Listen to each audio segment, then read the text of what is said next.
gates. Bow my head and quiet my cry. Get him out into the fire. So I just took a trip to Omaha, which it was about 400 miles in total, and I took this, just like a bobber style bike. It wasn't fun at all, and some things that I wish I had, well, first and foremost is a fairing, like so it could block the wind, because I was just getting beat up the whole time.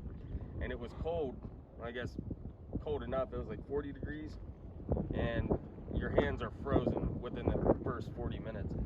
So some hand guards would have been perfect.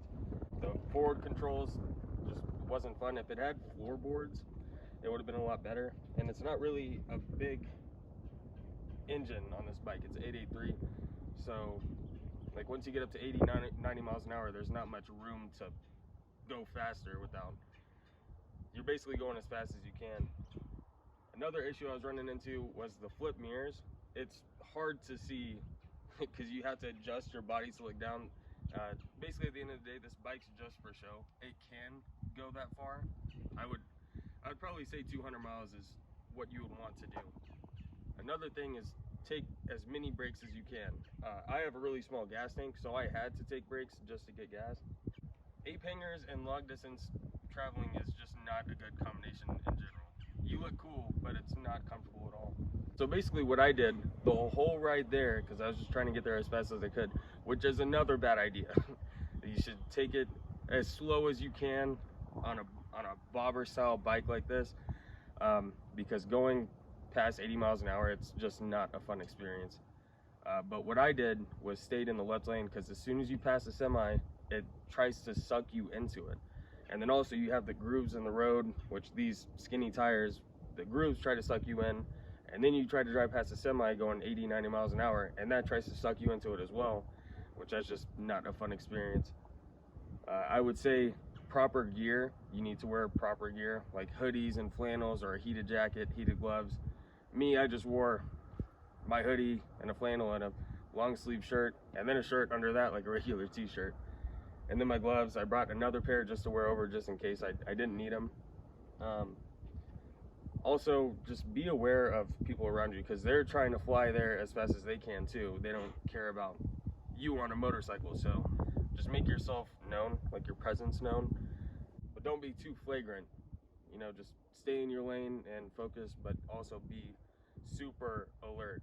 And especially I know for me at the 100-mile mark, I was kind of zoning off, like just thinking about life, not really paying attention. And there were a few times where it's just like, oh man, I'm driving on the road, I need to pay attention.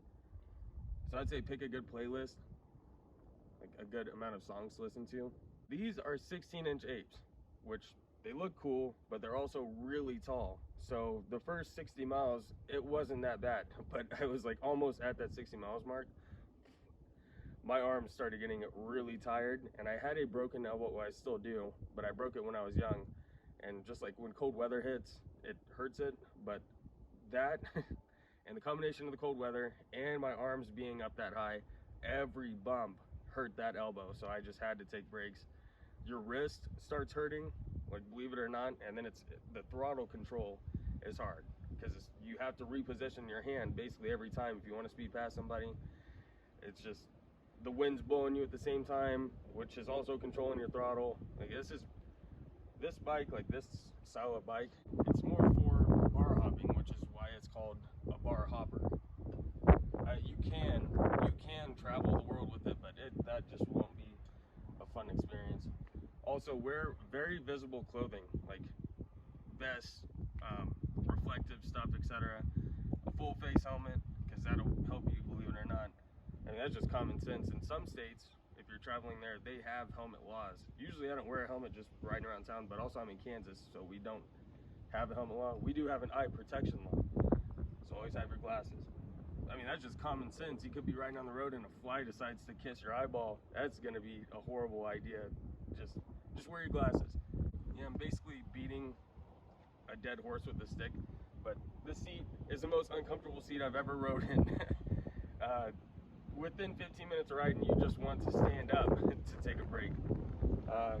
that's not fun. So if you're going on a long distance, get a better seat. Like they sell a step up seat for the Sportster if you want to take your Sportster touring. I mean, it is a cruiser, but it's a naked cruiser, and it's like it can be meant for cruising, but definitely get a step up seat. And one thing that I really wanted was a sissy bar, just so if I'm wearing a big backpack, it's basically a backrest. So I think I might be investing in that, and hand guards just to keep the wind off of you. Anything helps when you're going that far. And on a bike like this, anything helps. That it looks goofy, and I'm a big advocate for like style over comfort. But I think I'm going for comfort after that trip. That was 400 miles of just unenjoyable ride. The thing I wanted the most was something to block the wind from abusing me. So like a fairing or a windshield is something I really wanted.